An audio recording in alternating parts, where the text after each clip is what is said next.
राम राम जी। किसी भी ज्योतिषी के पास जन्म पत्रिका का अध्ययन करवाते हुए किसी भी यजमान को यह बहुत चिंता होती है कि सामने वाला ज्योतिषी कोई महंगा उपाय ना बता दे। लेकिन मैं आपको बताना चाहता हूं कि ज्योतिष में महंगे उपाय थे ही नहीं कभी भी। आप सभी उपाय अपने घर में पड़े हुए सामान से कर सकते हैं और यह सामान ढूंढने कहीं नहीं जाना, आपको आपके रसोई घर में ही आपको मिल जाता है। तो आज मैं आपको बताऊंगा कि कैसे हम अपने केतु ग्रह को अपने रसोई घर में पड़े हुए सामान से अच्छा कर सकते हैं और बेहद ही सस्ते उपाय से अच्छा कर सकते हैं। तो आइए देर किस बात की, जानते हैं विस्तार से कि केतु ग्रह अच्छा करने के लिए हमें अपनी रसोई घर से किस वस्तु को उठाना है और केतु ग्रह का उपाय करना है। नमस्कार, मेरा नाम है पंडित अरविंद तिवारी। सरस्वती ज्योतिष विज्ञान के इस मंच पर आप सभी का हार्दिक स्वागत है। देखिए, किसी भी ग्रह का उपाय करने से पहले हमें उस ग्रह से जुड़ी हुई वस्तुओं को समझना जरूरी है।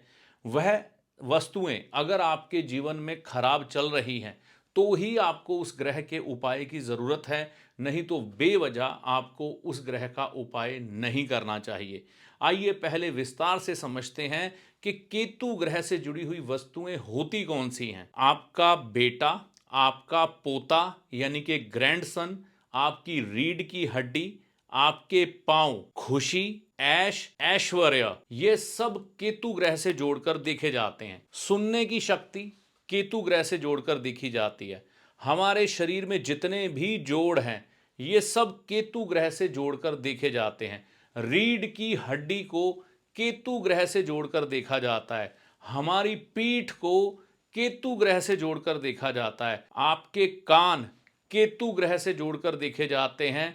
आपका सफर केतु ग्रह से जोड़कर देखा जाता है। आपकी तब्दीली, जो जीवन में परिवर्तन होते हैं, वह केतु ग्रह से जोड़कर देखे जाते हैं। अगर आप कल की फिक्र आज करते हैं, अपना कल बहुत बढ़िया ढंग से प्लान करके चलते हैं, तो यह भी केतु ग्रह से जोड़कर देखा जाता है। फर्जी फिक्र जिसका कोई आधार नहीं है, फजूल के विचार मन में आना, यह केतु के साथ जोड़कर देखे जाते हैं। आपका नाम कितना बड़ा बनेगा, यह केतु ग्रह से जोड़कर देखा जाता है। दुनिया आपकी कितनी प्रशंसा करेगी, यह केतु ग्रह से जोड़कर देखा जाता है। आपका सब्र, आपका धैर्य, आपका सेवा भाव, यह केतु ग्रह से जोड़कर देखा जाता है। अब इसमें से आप कोई भी अपनी एक तकलीफ अगर आपको है तो उसको चिन्हित कर लें। उसको चिन्हित करने के बाद अब आपको उपाय क्या करना है। अब मान लीजिए आपका बेटा जीवन में उन्नति नहीं कर पा रहा, तो अब बेटे को उन्नति करवाने के लिए रसोई घर से आप कौन सा उपाय करेंगे। बनाना यानी कि केला हर एक रसोई घर में मौजूद होता है। अगर नहीं भी मौजूद हो तो आता जाता रहता है समय समय पर।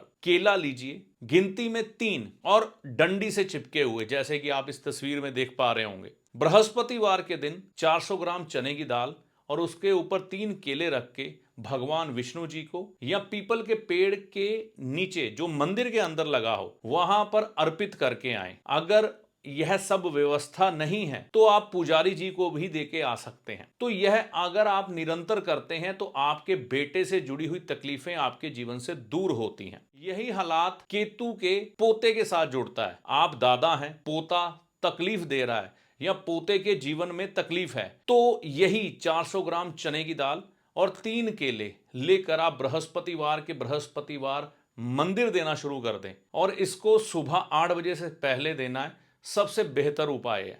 आप निरंतर इसे करेंगे, या तो पुजारी जी को पकड़ा दें या विष्णु जी के चरणों में अर्पित कर दें या पीपल के पेड़ के नीचे अर्पित कर दें। लगातार ये करते जाएं, आप देखेंगे आपके पोते के जीवन में सुख आने लग पड़ेगा। ऐसा ही आपके बेटे के साथ होगा। हर बृहस्पतिवार अगर आप निरंतर यह उपाय करते चले जाते हैं। रीढ़ की हड्डी में तकलीफ है, जोड़ों में दर्द है, कान की सुनने की शक्ति खराब हो रही है, पैरों में तकलीफ रहती है, इसके लिए केतु का कौन सा उपाय है जो आप रसोई घर से कर सकते हैं। सिर्फ 3 केले लेके आप अर्पित कर दें मंदिर में भगवान विष्णु जी को, या फिर पीपल के पेड़ के नीचे रख के आ जाएं। तो यह निरंतर हर बृहस्पतिवार करते चले जाएं। आपके जीवन में यह जो शारीरिक कष्ट हैं इनको दूर करने में सहायता मिलती है। आपके जीवन में ऐश नहीं है, ऐश अच्छे वाली पारिवारिक ऐश, ऐश्वर्य नहीं है, खुशी ही नहीं आती, आप अपने परिवार से हंसी खुशी वाला समय ही नहीं बिता पाते, तो आप उपाय के तौर पर यही कर सकते हैं। आपको क्या करना है, बृहस्पतिवार के दिन 3 केले लेके भगवान श्री गणेश जी को अर्पित कर देने हैं। अगर साथ में चने की दाल आप ले जाना चाहते हैं तो बिल्कुल लेके जा सकते हैं, यानी कि 400 ग्राम चने की दाल ले लें, 3 केले ले लें और भगवान श्री गणेश जी को अर्पित करके आएं, अर्पण करके आएं प्रेम से, और साथ में घर की खुशियां और जीवन में ऐश्वर्य जरूर मांगे।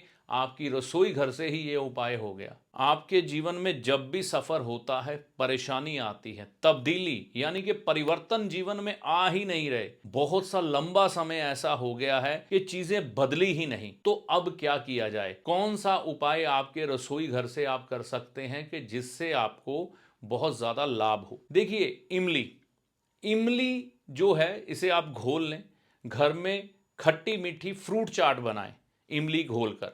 फ्रूट चाट बनाने में आप केले का इस्तेमाल, सेब का इस्तेमाल, और यह करने के बाद फ्रूट चाट खट्टी मीठी बनाने के बाद जो भी मौसमी फ्रूट है बनाने के बाद छोटे छोटे बच्चों में वितरित करें, और ये बृहस्पतिवार के दिन करें, सुबह 12 बजे से पहले कर लें।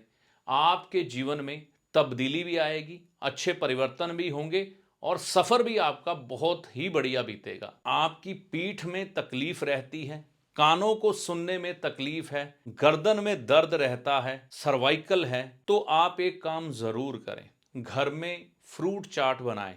फ्रूट चाट बनाने के बाद खट्टी मीठी बननी चाहिए, इमली आपके रसोई घर से ही आपको मिल जाएगी। बनाने के बाद किसी गरीब व्यक्ति को यह खिला दे बड़े प्रेम भाव से।